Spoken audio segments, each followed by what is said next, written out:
Thank you very much.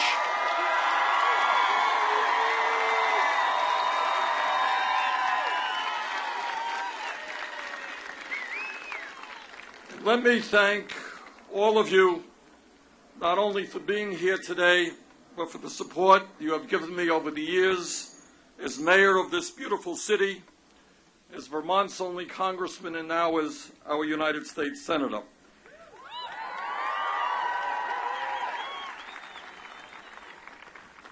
I also want to thank my longtime friends and fellow Vermonters, Bill McKibben, Brenda Torpy, Donna Bailey, Mike O'Day, and Ben and Jerry, for all that they do and for their very generous remarks. And thanks also to Jenny Nelson for moderating this event and for her incredible leadership in Vermont agriculture. I also want to thank my family, my wife Jane, my brother Larry, my children Levy, Heather, Karina, and Dave for their love and support, and my beautiful 7 grandchildren, Sonny, Cole, Riley, Grayson, Ella, Tess, and Dylan, who provide so much joy in my life.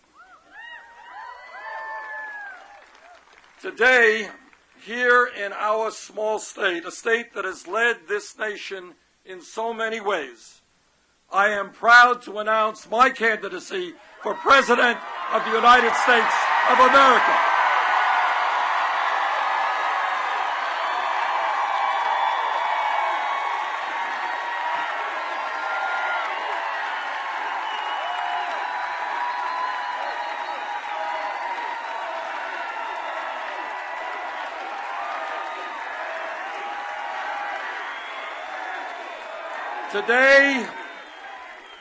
Today, with your support and the support of millions of people throughout our country, we begin a political revolution to transform our country economically, politically, socially, and environmentally.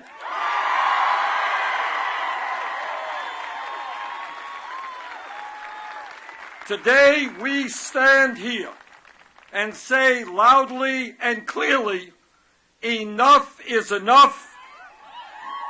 This great nation and its government belong to all of the people and not to a handful of billionaires.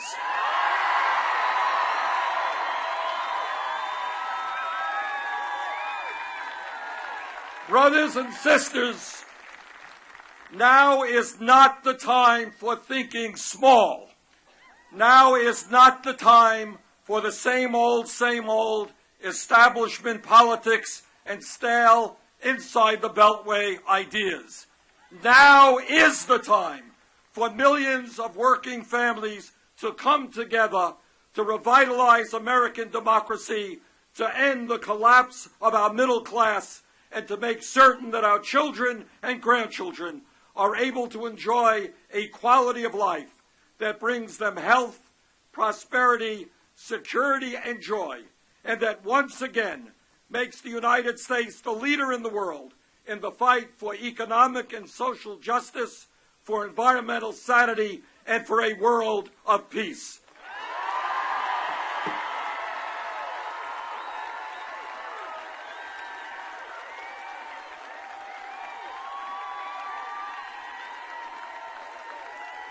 My fellow Americans, this country faces more serious problems today than at any time since the Great Depression, and if you include the planetary crisis of climate change, it may well be that the challenges we face now are more dire than at any time in the modern history of our country. And here is my promise to you for this campaign. Not only will I fight to protect the working families of this country, but we are going to build a movement of millions of Americans who are prepared to stand up and fight back.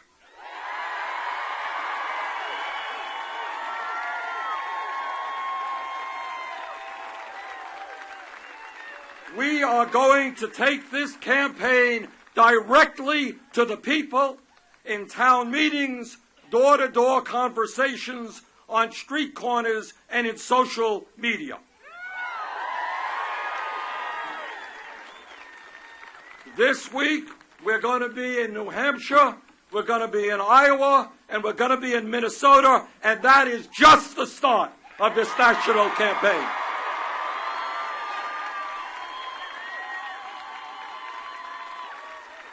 Let me be clear. This campaign is not about Bernie Sanders. It's not about Hillary Clinton. It is not about Jeb Bush or anyone else. This campaign is about the needs of the American people. And the ideas and proposals that effectively address those needs. As someone who has never run a negative political ad in my life,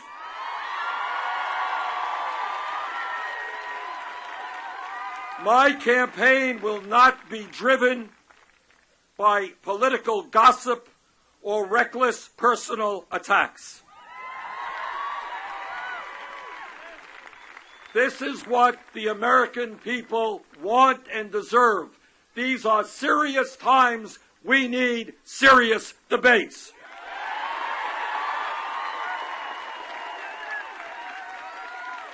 Politics in a democratic society should not be treated as if it were a baseball game, a game show, or a soap opera. And I hope the media understands that as well.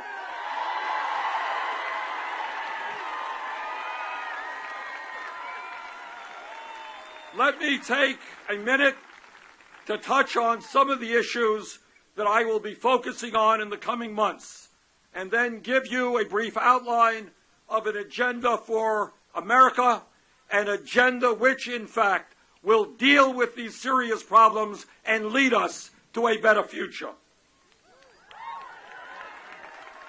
Today we live in a nation which is the wealthiest nation in the history of the world, but that reality means very little for most of us because almost all of that wealth is owned and controlled by a tiny handful of individuals. In America, we now have more income and wealth inequality than any other major country on earth, and the gap between the very rich and everyone else is growing wider and wider. The issue of wealth and income inequality is the great moral issue of our time. It is the great economic issue of our time. It is the great political issue of our time, and we will address it.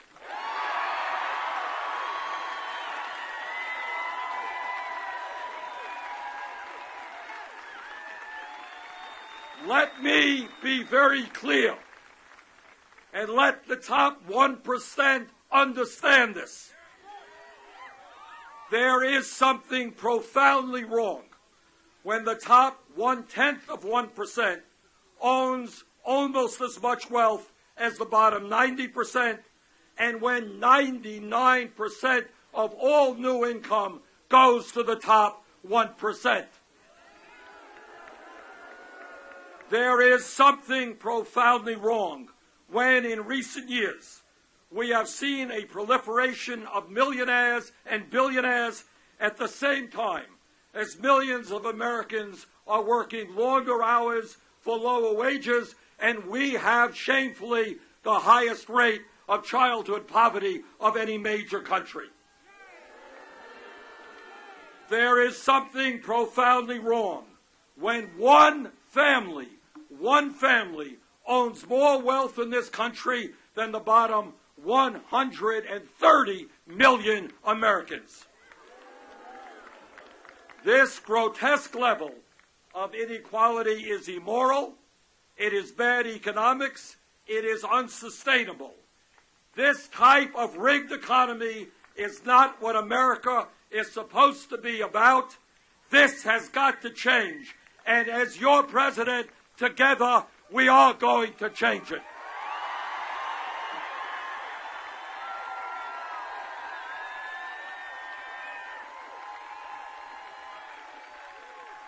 But it is not just income and wealth inequality. It is a tragic reality that for the last 40 years, the great middle class of our country, once the envy of the entire world, has been disappearing.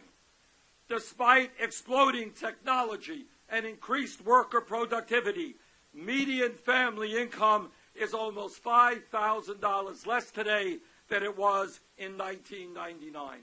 In our great state and all over this country, people are working not one job, but 2 jobs, 3 jobs, trying to cobble together an income and some health care.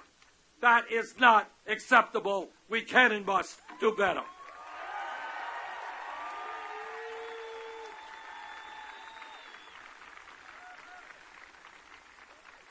The truth is that real unemployment is not 5.4%, which you read in the papers. It is close to 11%.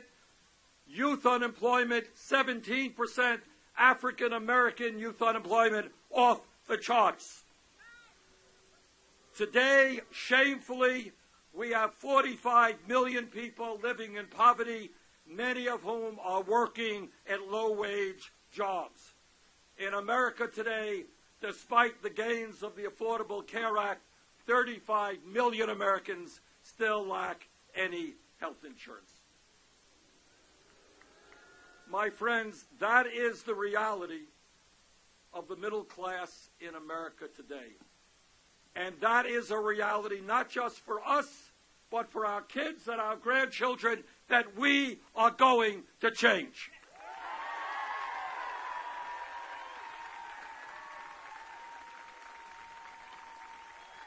My fellow Americans, let me be as blunt as I can and tell you what you already know.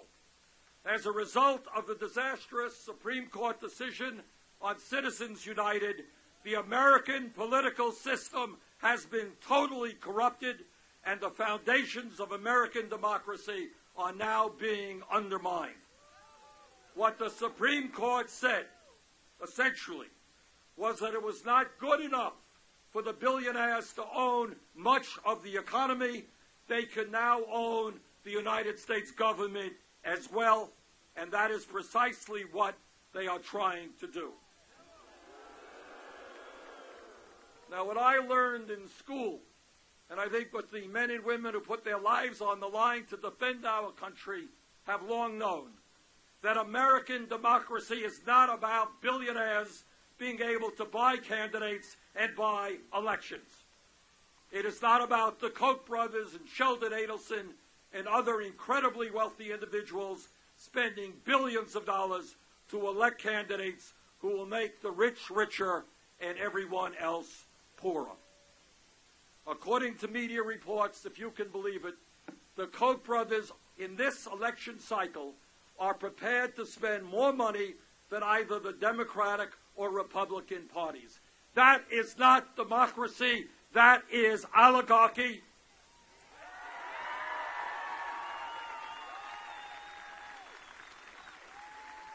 In Vermont, at our town meetings, we know what democracy is about. That is one person, one vote. And that's the kind of political system we are going to fight for and are going to achieve.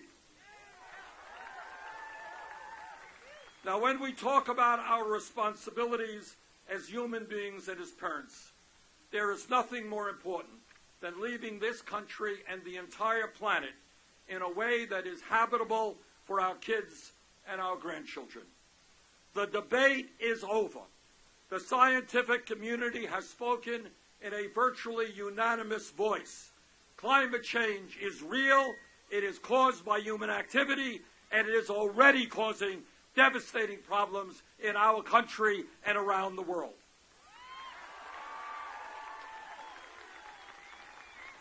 And let's be clear, if we do not get our act together and have the United States lead the world in combating climate change, there will be more drought, more famine, more rising sea level, more floods, more ocean acidification, more extreme weather disturbances.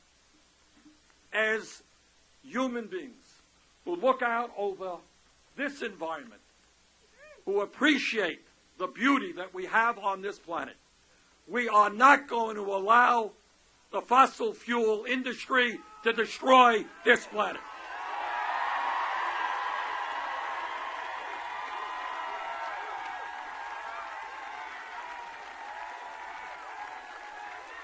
Brothers and sisters, it is no secret that there is massive discontent with politics in America today.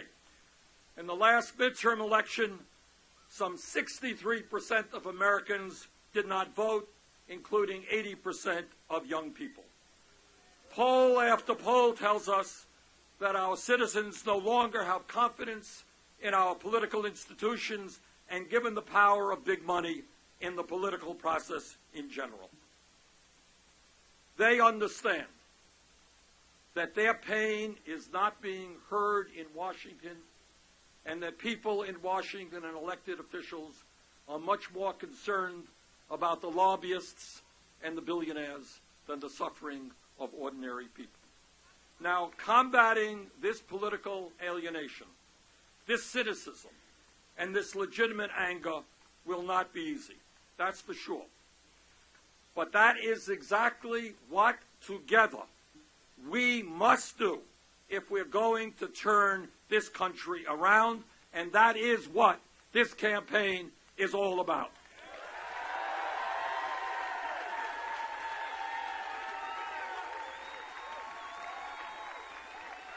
And if we are going to bring people together, we need a simple, straightforward, progressive agenda which speaks to the needs of the American people and provides us with a vision of a very different America.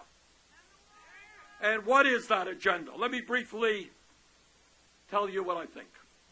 The agenda begins with jobs, jobs, and more jobs. If we are serious about reversing the decline of the middle class, we need a major federal jobs program which puts millions of people back to work at good-paying jobs. At a time when our roads, our bridges, our water systems, rail and airports are decaying, the most effective way to rapidly create meaningful jobs is to rebuild our crumbling infrastructure.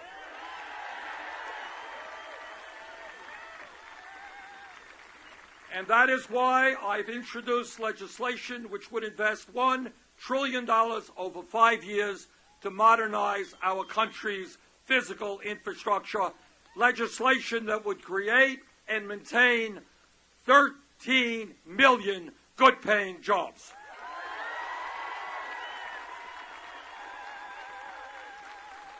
And as your president, I will lead the effort to make sure that legislation is passed.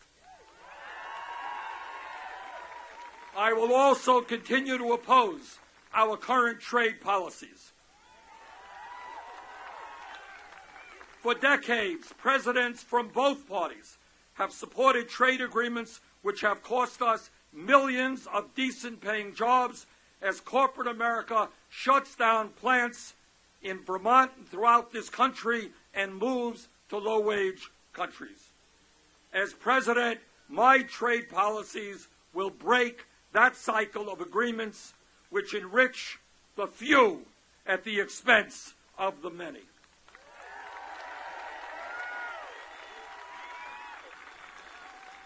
Let us also be honest and acknowledge that today millions of American workers are now working for totally inadequate wages. The current federal minimum wage of $7.25 an hour is a starvation wage and must be raised.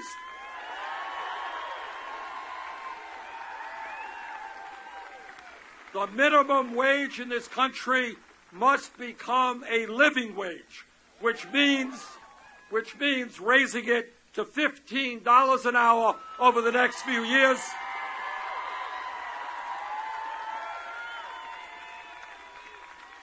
Our goal, and this is not a radical idea, but our goal must be that any worker in this country who works 40 hours a week is not living in poverty.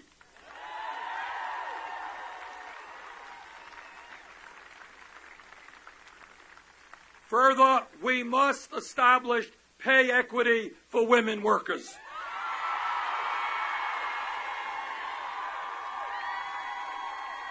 It is unconscionable that women earn 78 cents on the dollar compared to men who perform the same work. We must also revise our overtime standards so that people making $25,000 or $30,000 an hour, $30,000 a year, who are working 50, 60 hours a week, get time and a half.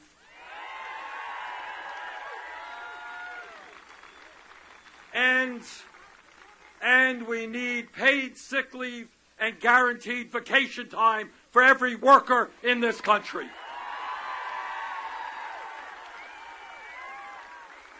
This campaign, starting today, is going to send a message to the billionaire class, and that is, you can't have it all.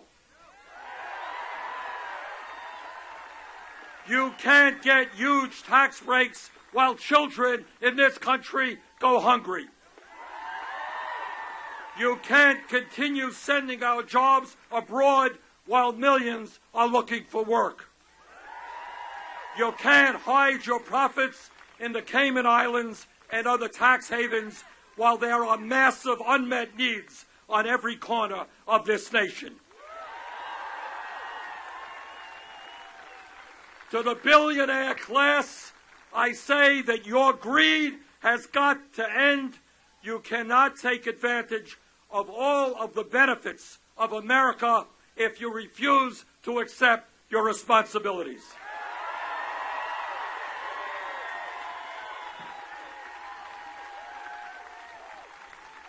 And that is why we need a tax system which is fair and progressive, which tells the wealthiest individuals and the largest corporations that they are going to begin to start paying their fair share of taxes.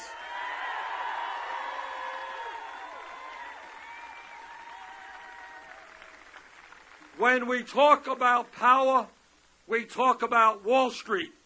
In my view, it is time to break up the largest financial institutions in this country.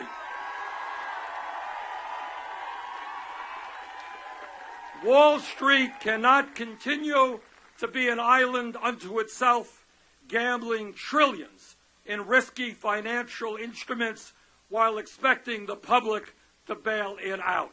If a bank is too big to fail, that bank is too big to exist.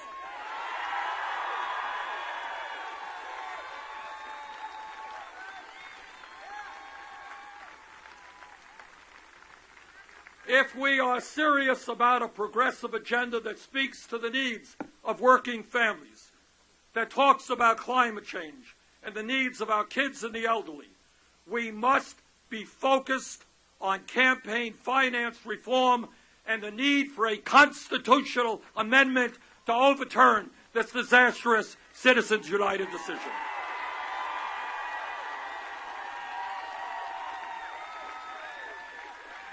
I have said it before and I'll say it again. I will not nominate any justice to the Supreme Court who has not made it clear that he or she will move to overturn that disastrous decision which is undermining American democracy. Longer term, we need to go further and establish public funding of elections.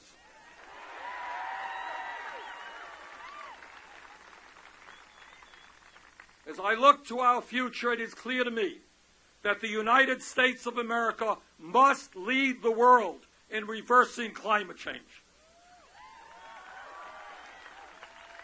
We can do that by transforming our energy system away from fossil fuels toward energy efficiency and such sustainable energies as wind, solar, geothermal, and biomass.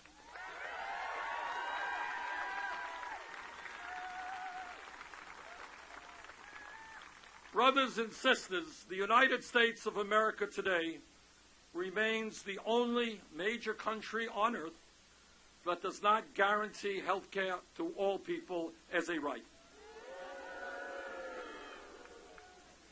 Despite the modest gains of the Affordable Care Act, 35 million Americans continue to have no health insurance, and even more are underinsured. Yet, despite that pathetic record, we end up spending almost twice as much per capita on health care as any other nation. In my strong opinion, the United States must join the rest of the industrialized world and guarantee health care to all as a right.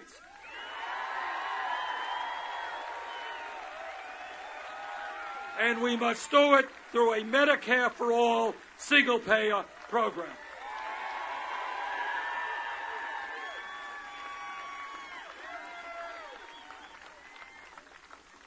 At a time when millions of Americans are struggling to keep their heads above water economically, at a time when senior poverty is increasing, at a time when millions of kids in this country don't get enough food to eat, my Republican colleagues, as part of their recently passed budget, are trying to make a terrible situation even worse. If you can believe it, and this is the truth, the Republican budget throws 27 million Americans off of health insurance, makes drastic cuts in Medicare, throws millions of low-income Americans, including pregnant women, off of nutrition programs, and makes it harder, for working-class families to afford college or put their kids in the Head Start program. And then, to add insult to injury, the Republican budget provides huge tax breaks for the very richest people in this country while they raise taxes on working families. Well, let me tell my Republican colleagues that I respectfully disagree with their approach.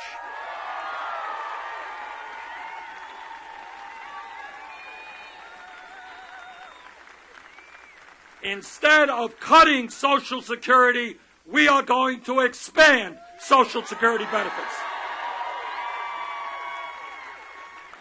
Instead of cutting Head Start and child care, we are going to move to a universal pre-K system for all the children of this country.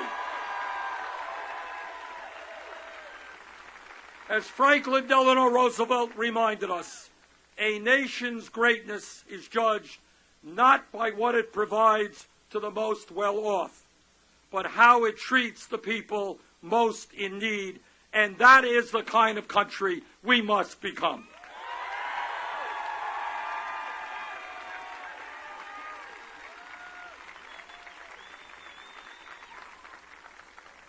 And when we talk about education, let me make it very clear. In a highly competitive global economy, we need the best educated workforce we can create. It is insane, it is counterproductive to the best interest of our country that hundreds of thousands of bright young people cannot afford to go to college, and that millions of others leave school with a mountain of debt that burdens them for decades.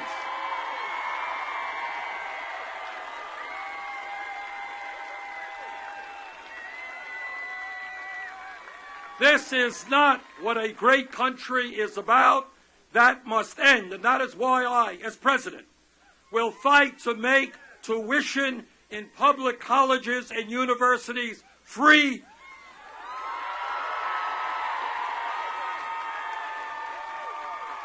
as well as substantially lower interest rates on student loans.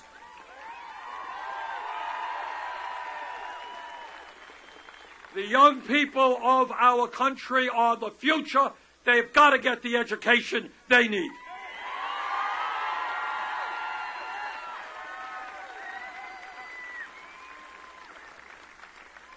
As everybody knows, we live in a difficult and dangerous world, and there are people out there who would do us harm. As president, I will defend this nation, but I will do it responsibly. As a member of Congress, I voted against the war in Iraq, and that was the right vote.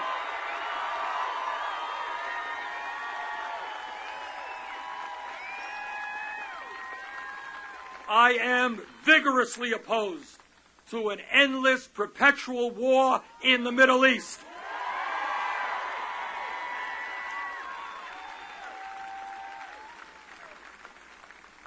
Yes, we must be vigorous in combating terrorism and defeating ISIS, but we as a nation should not have to bear that burden alone.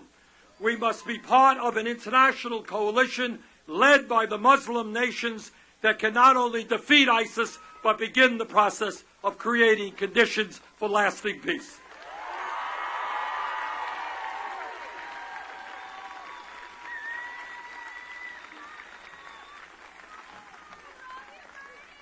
As some of you know, I was born in a faraway land called Brooklyn, New York. My father came to this country from Poland without a penny in his pocket and having dropped out of school at a young age.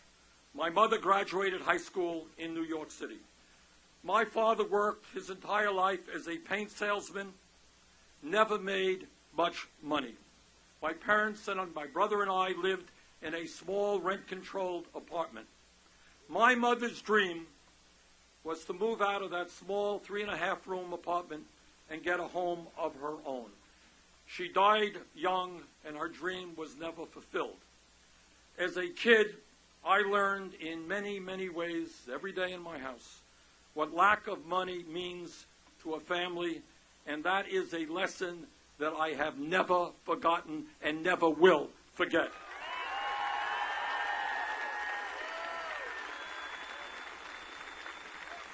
I have seen, as many of you have, the promise of America in our own lives. My parents never would have dreamed that their son could become a United States Senator, let alone run for president.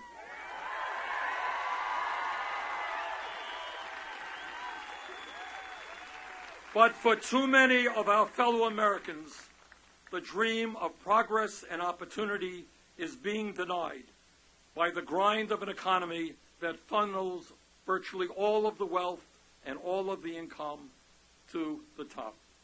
And to those who say we cannot restore the dream, I say just look where we are standing today. As some of you will remember, this beautiful place was once an unsightly rail yard that served no public purpose and was an eyesore. As mayor, I worked with the people of Burlington to help turn this waterfront into the beautiful, people-oriented public space it is today.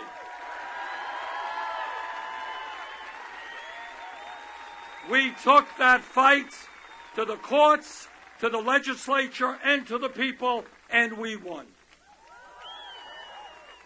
The lesson to be learned, and it is a profound political lesson, is that when people stand together, when people are prepared to fight back, there is nothing that cannot be accomplished.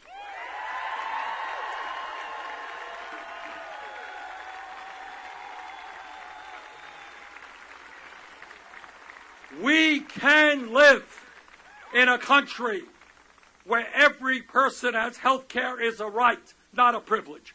We can live in a country where every parent can have quality and affordable child care, and where all of our qualified young people can get a college education regardless of their income. We can live in a country where every senior can live in dignity and security and not be forced to choose between food and medicine.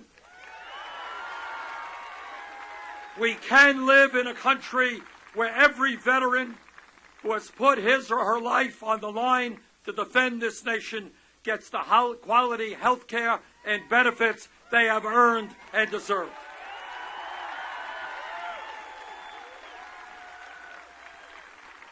We can live in a country where every person, no matter their race, their religion, their disability, or their sexual orientation, realizes the full promise of equality that is our birthright as Americans.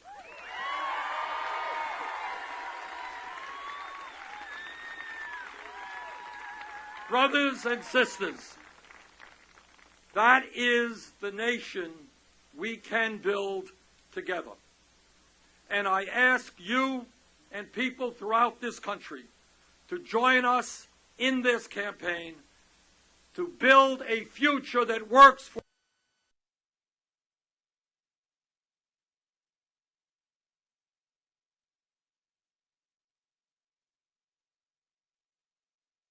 Thank you again for coming out on this beautiful day.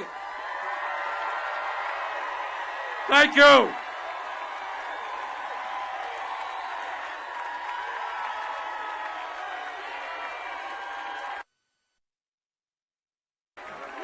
As I went walking